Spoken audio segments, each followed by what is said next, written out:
Here you will have free English and French videos to increase your skills to talk and to immigrate to Canada. You will have these videos from the partnership with Canada Smart Mind.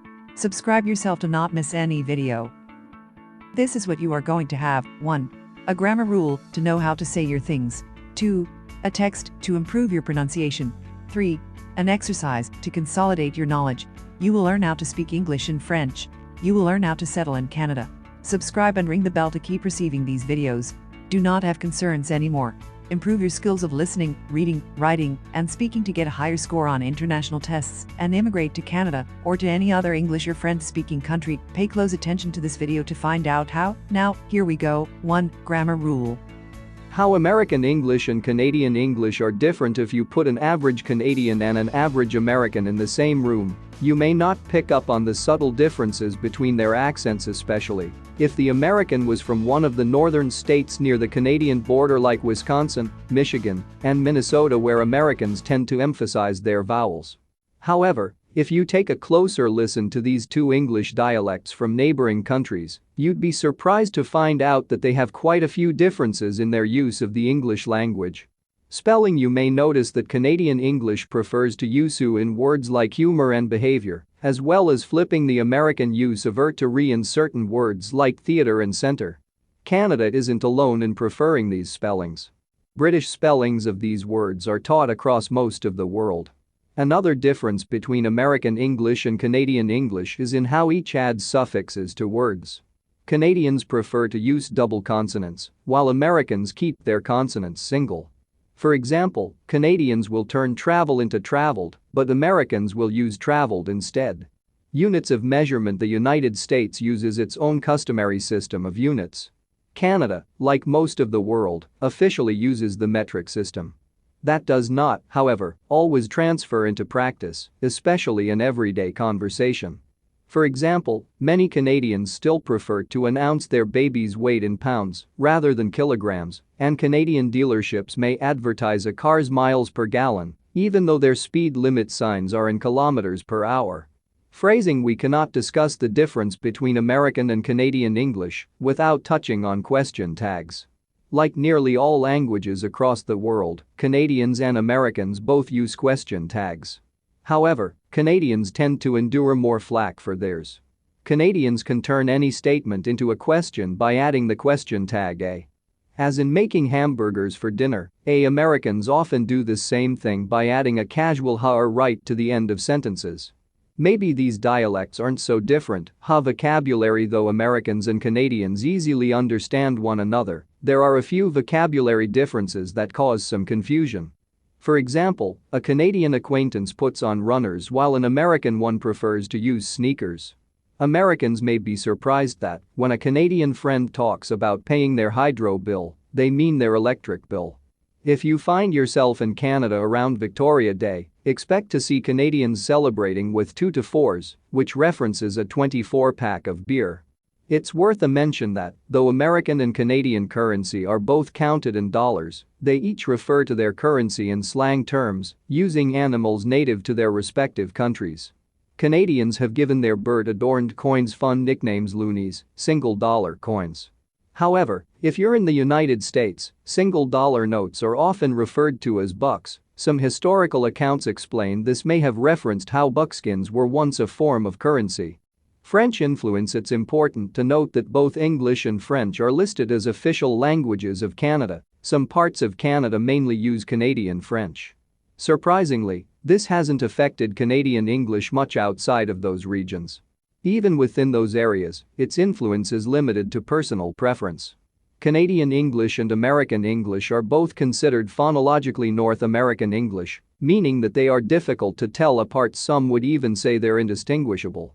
However, if you spend time listening to these two dialects, you'll find that there are actually quite a few delightful differences beyond accents. How about that, eh? Now, here's the grammar rule that you can use while you are talking. Remember, you got to have the grammar rules, the pronunciation, and the vocabulary to sustain your conversation. I wish I could say some soft words to you and cool you down, but here is the thing, you have to go deep into your practice to develop your skills. We post here the basics of grammar, pronunciation, and vocabulary. So hit the subscribe button and bell icon in order to receive the other videos and increase your ability to speak. Also, contact us to see how easy and cheap it is to enroll in our teaching program, where you can have videos, exercises, and books to support your work and to increase your performance. And share this video with your friends and help them out. To text. Facebook has put a hold on the development of a child version of its Instagram service. The move comes after major child advocacy groups and U.S. lawmakers urged Facebook to drop its launch plans for the new service, called Instagram Kids. The decision was announced in an online post by Instagram's chief, Adam Mosseri. Mosseri said company officials still stand by the need to develop the Instagram Kids experience. However, a delay in the project will give Instagram the chance to work with parents, experts, policymakers, and regulators on how it should move forward.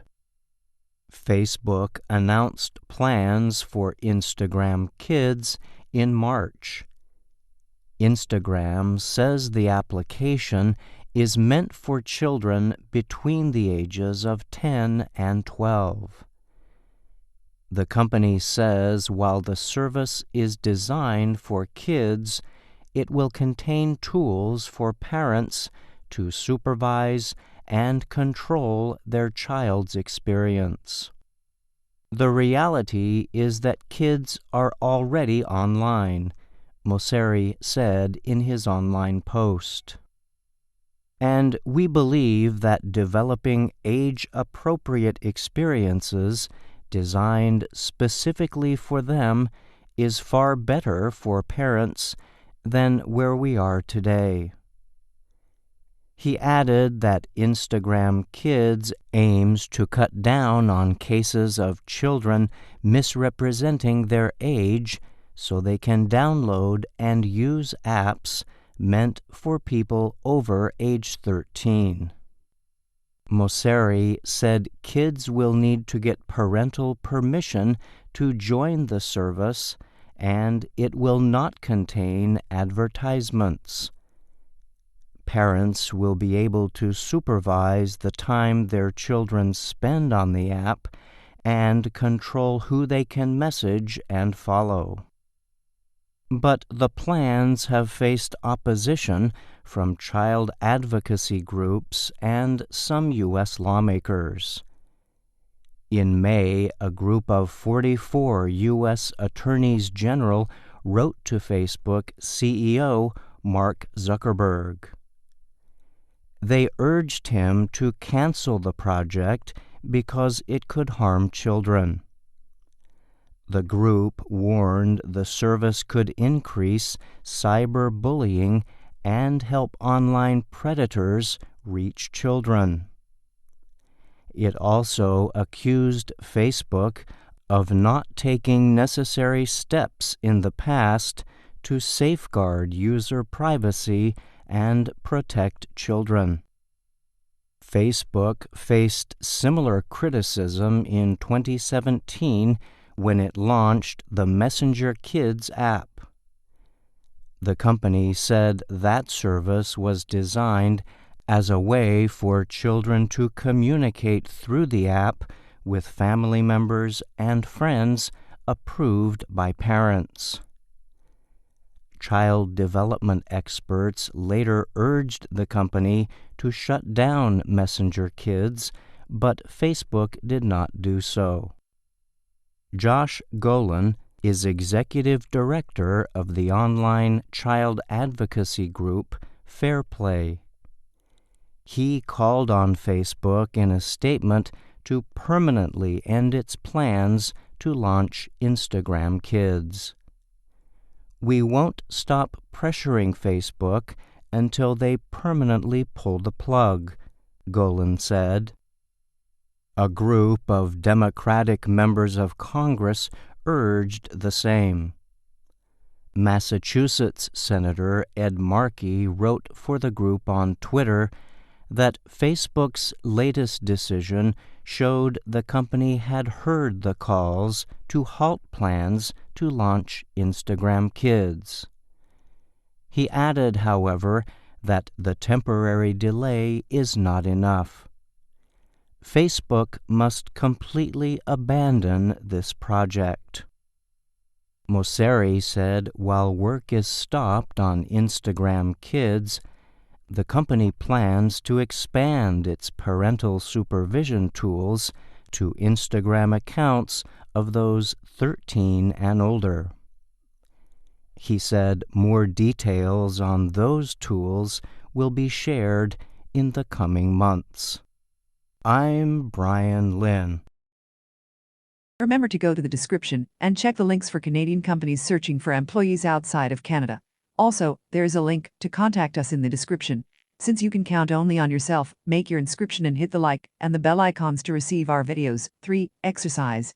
Quiz. Facebook puts hold on child version of Instagram as opposition grows. Why did Adam Mosseri say Facebook decided to put a hold on Instagram Kids? To come up with a plan of action to answer legal action facing Facebook and Instagram, to create a completely new application to replace Instagram Kids, to let Instagram work with parents, experts and policymakers on how to move forward, to give the company the chance to improve Facebook's Messenger Kids application. Correct. Let Instagram work with parents, experts and policymakers on how to move forward. What age group does Instagram say the Instagram Kids application is designed for? Children over the age of 13, children between 10 and 12, children under the age of 10, children between 10 and 13. Correct. Children between 10 and 12. What did Adam Mosseri say would be one element of the planned Instagram Kids application? Parental permission is required for kids to join. The application will not contain advertisements. Parents can control the people children follow.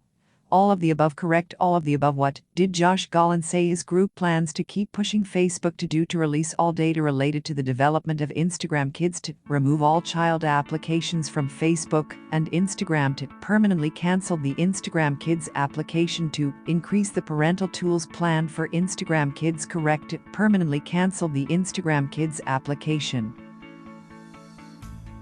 Tell us your questions and pretty soon you will see what we have to say. Leave your comments about this video and we will know what you like and what we can do to better help you. Thank you for watching this video, and be sure that we will be with you in this journey to turn your dreams into reality. Keep up there and write your story. I'll see you at the next one. Bye for now.